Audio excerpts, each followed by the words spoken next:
यहाँ से एक ऑडियंस से भी सवाल आया, जो गौरव भाटिया, मैं आपके पास बाद में आऊंगा, लेकिन प्रधानमंत्री ने कल बोली कि आप लोग जितना उनका बुरा चाहते हैं, आप लोगों के पास ऊपर एक सीक्रेट वरदान है। आपने मोदी का कितना बुरा चाहा और मोदी आज देश का दूसरी बार प्रधानमंत्री बन गया। करने में नहीं बोला उन्होंने, ये बात नहीं बोला, सुना उन्होंने। हमने भी 90 मिनट तक सुना, उसके बाद टीवी बंद कर दिया।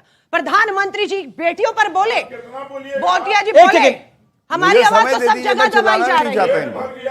ओके, आज हमारे लोकसभा, अच्छा ठीक, लोकसभा नेता विपक्ष की सदस्यता रद्द, चुनाव आयोग से मुख्य न्यायाधीश को बार कर दिया जाता है। सीक्रेट वरदान पर आप क्या कहती हैं? हाँ, सीक्रेट वरदान जो मोदी ने जिसका जिक्र करा, नहीं वो सीक्रेट तो क्या, वो सीक्रेट बैलेट से तय होगा 2024 में। ये घमंड तानाशाहों का, पर ये घमंडिया आपको कहते हैं। ये घमंड तो दिख रहा है कि आप मुद्दों पर बात नहीं करते, देश की संसद का समय बर्बाद करते हैं, सदन में आते नहीं। जब देश का सदन चल रहा हो तो आदिवासी बेटियों को जनता, ठीक है, you made your point, Gaurav Bhatia, Gaurav Bhatia, आप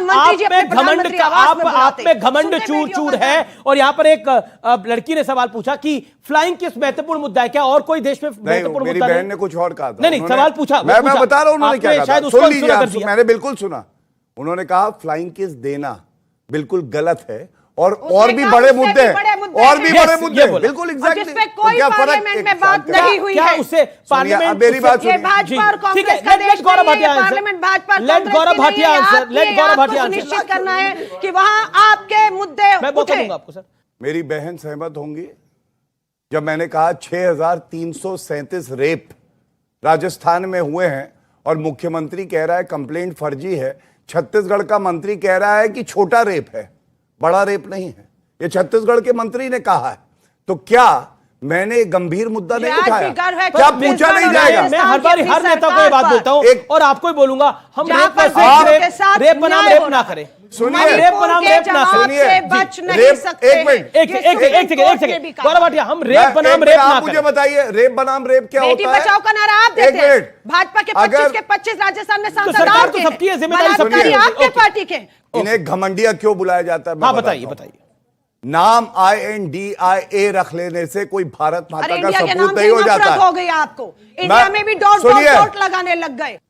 आज ये पूछा जाएगा, जो नरेंद्र मोदी जी ने भी कहा, जो व्यक्ति भारत तेरे टुकड़े होंगे इंशाअल्लाह इंशाअल्लाह के नारे लग रहे थे, तो राहुल गांधी खड़े हुए थे। आप हैं दूसरी बात, जिन्होंने ये नारे दिए, सूली चढ़ा दिए गए 9 साल में। प्रधानमंत्री जी ने एक बात उठाई, मैं आपको बता रहा था, नाम INDIA रखने से कोई भारत माता का सपूत नहीं हो जाता है। आग लगी है बस्ती में, राहुल गांधी मस्ती में। और क्यों कह रहा हूं मैं आपको बताता हूं। जब 4-5 लोग लाइए, ताली जब मुंबई में आतंकवादी हमला हुआ तो राहुल गांधी सुबह तक 5 बजे तक नाच गाना कर रहे थे, और दूसरी तरफ प्रधानमंत्री जी है जो 4 बजे पूछ रहे हैं कि मणिपुर में क्या हो रहा है, हमें क्या करने की आवश्यकता है। ये फर्क है। दूसरा, पुलवामा हुआ, नरेंद्र मोदी जी ने सेना को खुला हाथ दिया और बालाकोट एयर स्ट्राइक घुस के ठोका पाकिस्तान को।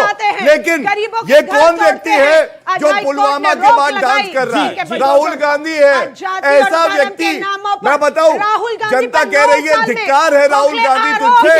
जब भारत माता पे हमला होता है तो नाच गाना करता है, छिछोरा नहीं करेंगे तो क्या कहेंगे? अमित जी, सवाल किसके हैं? अरे जमानत जब्त प्रवक्ता जी एक सर, मेरा सवाल बीजेपी से है। आपको नहीं लगता कि बीजेपी का जो डिसीजन मेकिंग प्रोसेस है वो काफी स्लो है? मणिपुर हो या कोई भी बात हो, आपका डिसीजन इतना धीरे और इतने टाइम के बाद आता है कि वो काफी तकलीफ होती है देश को। ये अच्छा सवाल है, जोरदार तालियां इस सवाल के लिए, बहुत अच्छा सवाल है। आपका डिसीजन मेकिंग प्रोसेस वीक है, ये एक सवाल खड़ा हुआ है। मणिपुर में इतना बड़ा घटनाक्रम हुआ और भी कई सारी बातों को करा। किसान आंदोलन की मैं बात करूंगा, योर टेक गौरव भाटिया। सबसे पहले मणिपुर में बता दूं, डिसीजन मेकिंग प्रोसेस की बात करते हैं, पिछली सरकार पॉलिसी पैरालिसिस था, और मणिपुर पे मैं आपको ये बता दूं, शांत कराइए पहले, शांत।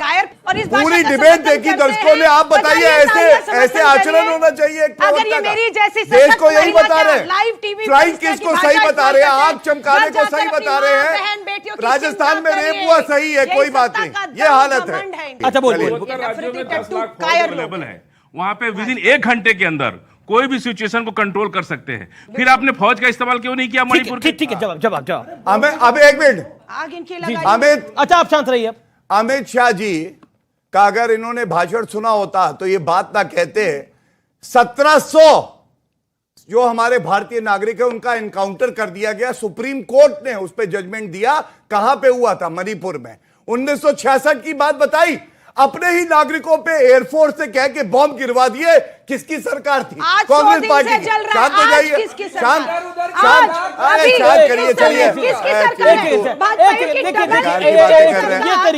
उत्तर दो तो इधर उधर 3 लोग 70 पे कांग्रेसी। अब मणिपुर में मैं आपको उत्तर मौका देता दूंगा, हूं। आपको मौका दूंगा। बोलिए मैं मणिपुर पे उत्तर देना चाहता हूं। हाँ बोलिए बोलिए। वो कह रहे इनका सवाल था तो आप इधर उधर की बात कर। सुनिए, मैं अपनी काफिला क्यों लूटा? मुझे राहजनों से गिला नहीं, तेरी रहबरी का हाँ, सवाल यही है। मनमोहन सिंह से बस, पूछना और यही गांधी परिवार से पूछना कि भारत को लूटा क्यों? भ्रष्टाचारी नंबर 1 है। दूधी घोटाला, कोलगेट घोटाला, CWT घोटाला, CJG घोटाला, देश को लूट लिया। उससे पूछना भारत।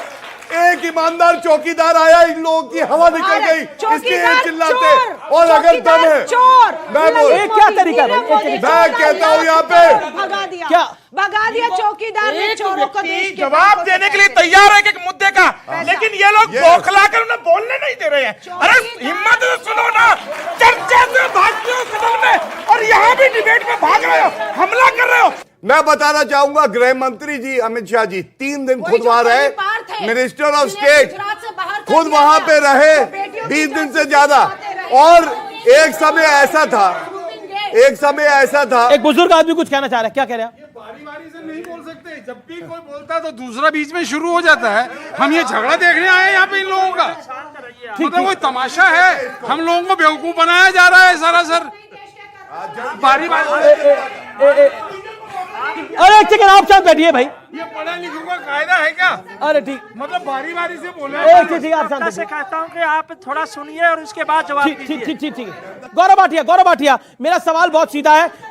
सवाल बहुत सीधा है। ये जब 62 की बात करते हैं, 66 की बात करते हैं, हम तो आज 2023 में खड़े हैं और 2024 के वरदान की बात हो रही है। 2024 में किसको वरदान मिलेगा? गौरव भाटिया। एनडीए का नेता श्री नरेंद्र मोदी जी 2024 में भाजपा की सीटें आएंगी 303 सीटों से ज्यादा और एनडीए की आएंगी 400 से ज्यादा। 2024 में प्रधानमंत्री जी पुनः बनेंगे नरेंद्र मोदी जी और 2028 में नो कॉन्फिडेंस मोशन कोई लाएगा तो यही घमंडिया। और मैं एक बात और कहूं, अब ये पूछिए इनका असली नाम क्या है?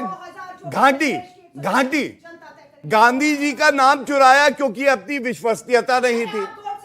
इंडिया मैं बताऊं, यहां पे जो सच्चा भारतीय बैठा है जान दे देंगे इंडिया के लिए, भारत के लिए। ठीक है। और सुनिए, इन्होंने इंडिया क्यों नाम रखा पता है?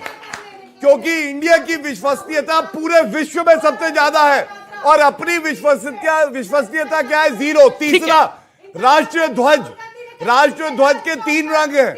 वो 3 रंग किसने चुराए? इन्होंने चुराए। ये हाई खानदानी चोर केवल चोरी करने आए हैं। क्राइम मास्टर गोगो, आया हूं तो कुछ तो लेके जाऊंगा, तेरे जेब की अठन्नी भी मैं लेके जाऊंगा। अब अलका